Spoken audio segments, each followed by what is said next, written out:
Hello students, this is the second part of nucleotide chemistry. In this I will discuss what are tautomers, what are the different syn and anti-conformations of purines and pyrimidines, nucleotides, then functions of nucleotides and synthetic nucleotides. So what are tautomers? Tautomers are basically the isomers that differ only in the hydrogen positions and are hence easily interconvertible. You can see these are the isomers that differ only in the hydrogen positions and are hence easily interconvertible.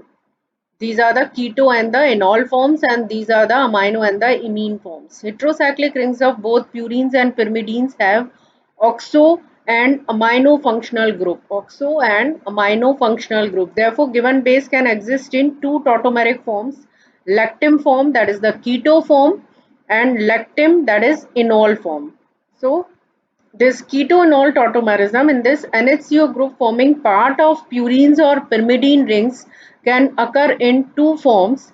The oxo and amino group, the oxo and the amino groups of purines and pyrimidines show keto-enol tautomerism and amine-imine tautomerism. So as you all know that this lactam form, that is the keto form, this is more stable and more common at the physiological pH. Now some minor bases or the unusual bases. So this is also very important. These are present in our body in minute quantities. So these are additional group of bases derived from purines and pyrimidines. They are also widely distributed in nature. Minor bases are usually methylated forms of major bases. Then inosine contains base hypoxanthine. Pseudouridine contains base uracil. This present in both eukaryotic and prokaryotic DNA and RNA and are functionally important. Now these are the common bases. You can see cytosine, uracil, adenine, and these are the unusual bases: N-acetyl cytosine dihydrouracil and the dimethyl adenine. So these some minor or unusual bases are also found in nature. These include pseudouracil, so methylated and acetylated forms of the purines and pyrimidines. These atypical bases or unusual bases function in oligonucleotide recognition by DNAs and in regulating the half-lives of the RNA. So this is very important function of unusual bases, that they function in oligonucleotide recognition by DNAs and also in regulating the half-lives of the RNAs. So some other unusual bases: 5-methyl cytosine, hydroxymethyl cytosine, then methylguanine. So 5-methyl cytosine is present in both bacterial and human DNA. N6-methyl adenine, dimethyladenine, and methylguanine are present in mammalian RNAs.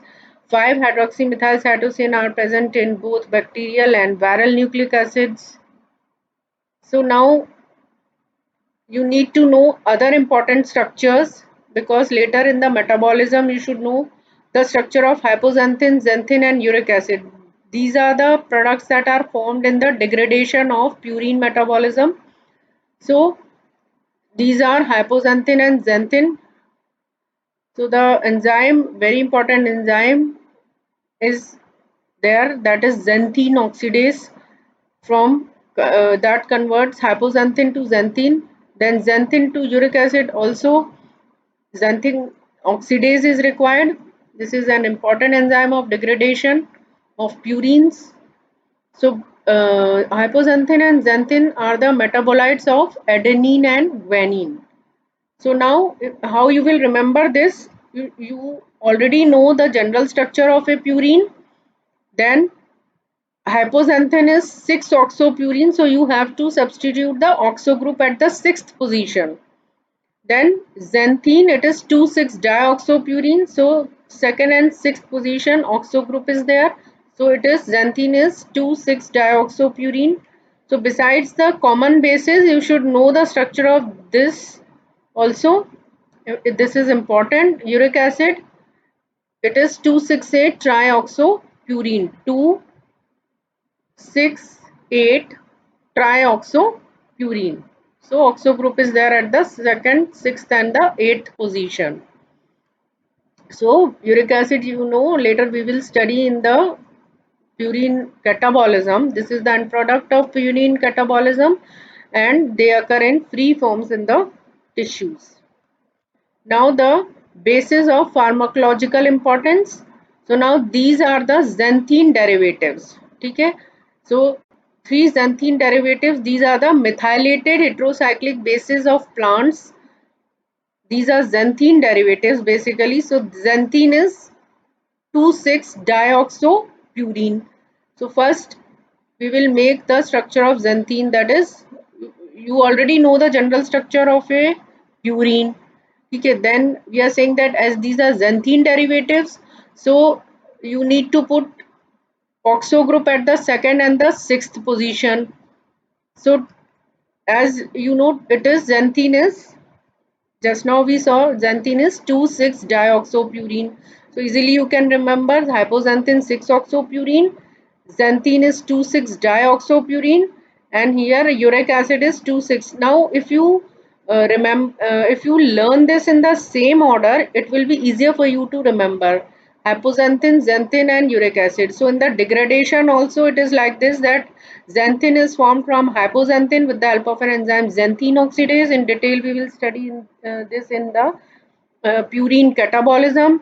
Then uric acid is formed as a end product of purine catabolism from xanthine with the help of an enzyme xanthine oxidase.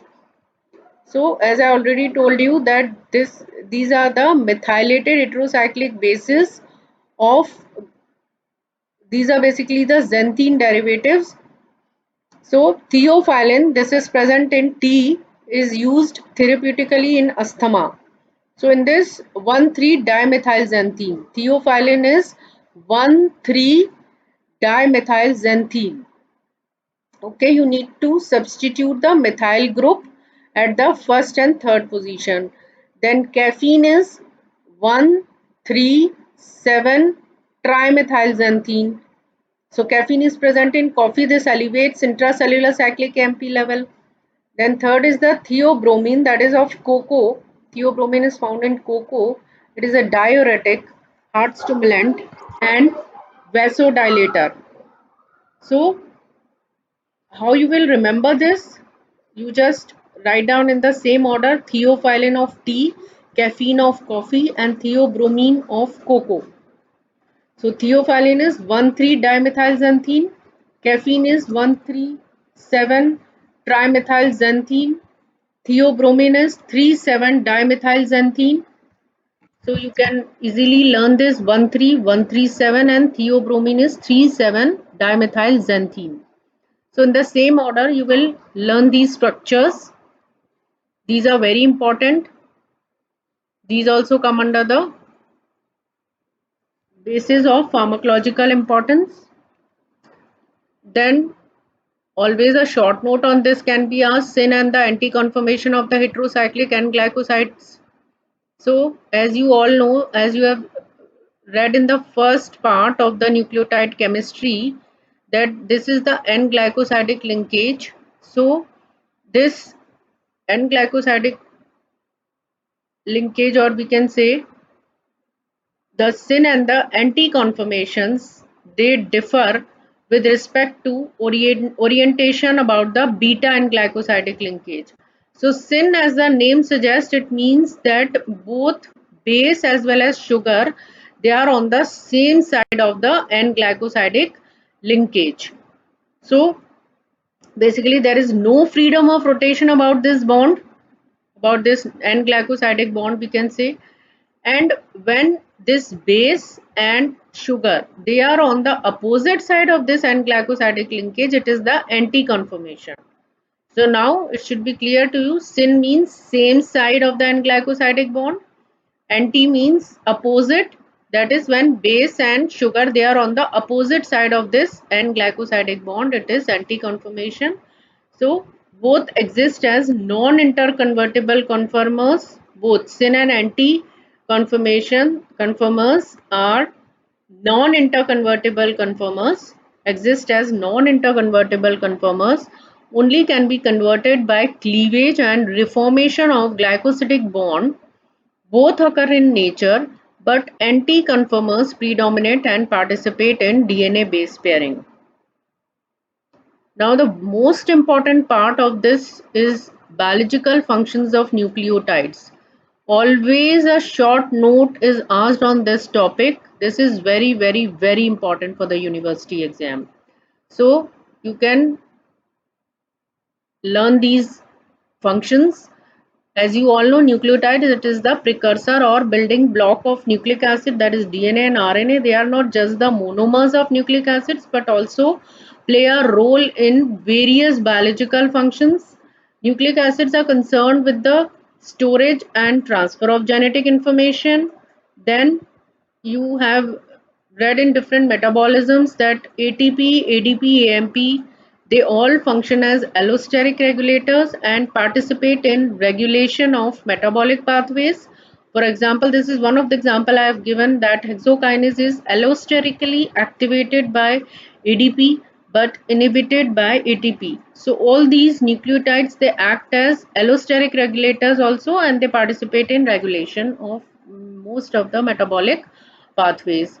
Now, besides this, there are certain metabolic intermediates. For example, carbohydrate, it is UDP glucose. For lipids, it is CDP acylglycerol, and protein, it is S-adenosyl methionine. So they act as carriers of certain metabolic intermediates. UDP, glucose, CDP acylglycerol, all these are also the nucleotide derivatives. So now these are the glycoproteins, UDP galactose, UDP glucose. So all these molecules, we can say, they are known as nucleotide linked sugars and are important constituents of glycoproteins. Now this you will read in detail in the topic glycoproteins. These are the different kinds of glycoproteins. So these are nucleotide linked sugars and they are important constituent of glycoproteins. Then various coenzymes, for example, NAD, NADP, FAD, coenzyme A, they are also the nucleotide derivatives. Okay? Nucleotides are also the structural components of important coenzymes of B complex vitamins like, so you know that this NAD, NADP, this is derived from niacin, then FAD from riboflavin, coenzyme A, you know, from pantothenic acid. So all these coenzymes are nucleotide derivatives. They are the coenzymes of vitamin B complex. Then the above most important function, that ATP, this is the universal currency of energy. This is also a nucleotide derivative. ATP is a nucleotide derivative and this is the universal currency of energy. So hydrolysis of high energy phosphate bonds in ATP yield about 7 calories per moles of energy, which is utilized for various cellular functions. ATP links energy yielding and energy utilizing reactions. ATP collects energy released during oxidation of food molecules.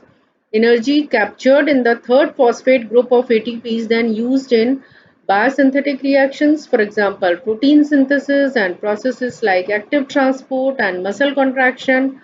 So the third phosphate energy that is captured in the third phosphate group is utilized for different biosynthetic reactions, for example, protein synthesis, active transport, muscle contraction, etc. So removal of last phosphate of ADP and the last two phosphates of ATP liberates a large amount of energy. This we can utilize for various biosynthetic reactions. Okay. So ATP act as activators of molecules for metabolic reactions. For example, ATP activates many molecules for biochemical reactions by phosphorylating them. Then ATP is involved in covalent modification of enzymes. Then ATP activates methionine to S-adenosyl methionine, that is SAM. This is, universal methyl group donor. This is important for methyl group transfer reactions, SAM. So this ATP activates this methionine to SAM, that is S-adenosyl methionine, for methyl group transfer reactions. Then active sulfate, that is PAPS formation, also needs ATP. Then this molecule helps sulfation of many endogenous metabolites and drugs prior to their excretion. So ATP is also used in the activation of amino acids for transfer of transfer RNA. These are the important functions of ATP. Now these are the different structures which are acting as coenzymes like NAD. So this is the adenosine. You can see this is adenine, this is sugar, so adenosine, then dinucleotide because two phosphates are esterified, nicotinamide, this is attached with the nicotinamide, then FAD, again adenine, adenosine is there, and riboflavin moiety is attached with this, so this becomes FAD. Then S-adenosyl methionine, that is SAM, again adenosine is there and methionine is there, so this becomes S-adenosyl methionine. So these are some important coenzymes, structures of coenzymes. Then this cyclic AMP and cyclic GMP, this is also acting as second messengers for hormones. They are also the nucleotide derivatives. So this cyclic AMP is formed from adenylate cyclase on ATP and is inactivated by conversion to AMP by cyclic AMP phosphodiesterase. Then cyclic AMP, this comes under the group 2A hormones. Like for example, other examples are glucagon, epinephrine, parathyroid hormone, etc. Then cyclic GMP, this comes under the group 2B hormones, nitric oxide and the atrial natriuretic factor. These are the examples of group 2B hormones. Then some nucleotides control biochemical and physiological processes by acting as second messengers for hormones. Now coming to the synthetic derivatives. So these are basically the anti-metabolites that are useful, that are acting as antiviral and anti-cancer drugs, and sometimes they are useful in the treatment of gout and AIDS also. So these are very important synthetic derivatives. They are basically anti-metabolites and they are similar in structure of that particular metabolite. So these are synthetic derivatives. These are the synthetic analogues of purines, pyrimidines, nucleosides and nucleotides modified in the sugar moiety, have numerous applications in clinical medicine. Their toxic effects reflect either inhibition of enzymes essential for nucleic acid synthesis or their incorporation into nucleic acid with resulting disruption of base pairing. Then some synthetic nucleosides, purines and pyrimidine bases are important pharmacological agents, as I told you. Theophylline, theobromine, caffeine, those are the important pharmacological agents. They are used mainly as all these synthetic derivatives, anti-metabolites are used as anti-cancer, antiviral drugs, and also in the treatment of gout. They are basically produced by altering the either altering the heterocyclic ring or altering the ribose or the deoxyribose sugar. They can be analog of purine base, analogs of pyrimidine bases, they are analogs of ribose or the deoxyribose sugar. They can be analogs of nucleosides, nucleotides. So substituted bases or nucleosides containing substituted bases or sugars can be used as antiviral drugs and the or anti-cancer drugs. So how they work: if the substituted bases or nucleosides are given to a subject, they are incorporated in nucleic acids.